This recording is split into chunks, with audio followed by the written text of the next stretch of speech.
അധ്യാപകൻ പറയുന്നത് കേൾക്കുന്ന അനുസരണയുള്ള വിദ്യാർത്ഥികളെ പോലെ അവർ 24 പേരും ചുറ്റും നിന്നു.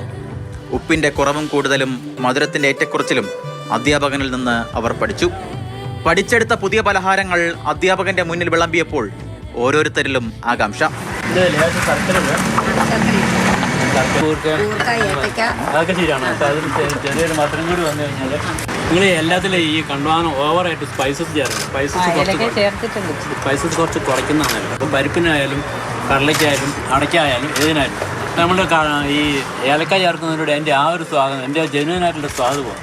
കേരളത്തിലെ ആദ്യ ജനകീയ റോഡ് ടൂറിസം സംരംഭമായ മണർകാട് 4 മണിക്കാറ്റിൽ ഭക്ഷ്യസുരക്ഷാ അതോറിറ്റിയുടെ ക്ലീൻ സ്ട്രീറ്റ് ഫുഡ് ഹബ്ബ് പദ്ധതി നടപ്പിലാക്കുന്നതിന്റെ ഭാഗമായിട്ടാണ് പഴയടം മോഹനൻ നമ്പൂതിരി പാചക പരിശീലനം നടത്തിയത്. വിദ്യാർത്ഥികളുടെ പാചക മികവിൽ അധ്യാപകനും ഹാപ്പി.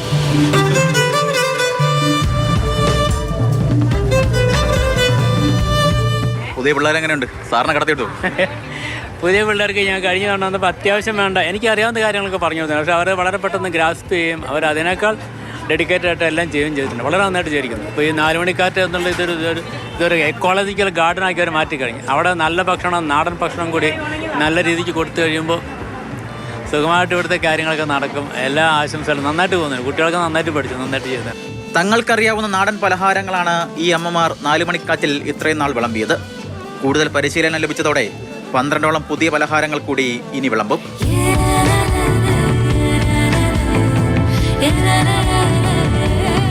ക്ലാസ് എങ്ങനെയുണ്ട്? കുഴപ്പമില്ല, നല്ല ക്ലാസ്സല്ലേ. എല്ലാ കാര്യങ്ങളും സാറ് പറഞ്ഞു തന്നിട്ടുണ്ട്. എനിക്ക് ഏറ്റവും വട്ടയപ്പായിരുന്നു. അപ്പോൾ ഇച്ചിരി പുളി കുറഞ്ഞു പോയെന്ന് പറയും. ഈസ്റ്റ് ശാലം കൂടെ കൂട്ടിയിടണമെന്ന് പറഞ്ഞു. അപ്പോൾ നല്ല വട്ടയപ്പായിട്ട് വരും. വട്ടയപ്പത്തിന് ടേസ്റ്റ് ഉണ്ട്. ഞങ്ങളുടെ പായസമുണ്ട്. സേമിയ പായസമായിരുന്നു. സേമിയ പായസം നല്ലതെന്ന് പറഞ്ഞു. ഇത് രണ്ടെണ്ണം ഞങ്ങൾ ഉണ്ടാക്കി. ഞങ്ങൾ ഏത്തയ്ക്ക ഉണ്ടാക്കിക്കൊണ്ടിരിക്കുകയാണ്. പഠിച്ച് ഞങ്ങൾക്ക് ഒരു ട്രെയിനിങ് പറഞ്ഞു തന്നായിരുന്നു. അല്ല, ഞങ്ങൾ കഴിയുന്നത് മാക്സിമം നല്ലതായിട്ട് ഉണ്ടാക്കി. സാർ നല്ല അഭിപ്രായം പറഞ്ഞു. നല്ല സന്തോഷം. ഇനി മെച്ചപ്പെടണമെന്ന് പറഞ്ഞ് അതും ഞങ്ങൾ കഴിയുന്നത്ര മാക്സിമം നല്ലതായിട്ട് ഉണ്ടാക്കും. നിലവിൽ 4 മണിക്കാറ്റിൽ നവീകരണ പ്രവർത്തനങ്ങൾ നടന്നു വരികയാണ്. 2 ആഴ്ചയ്ക്കുള്ളിൽ മുഖമെനിക്ക് 4 മണിക്കാറ്റിനെ കോട്ടയത്ത് കാണാം.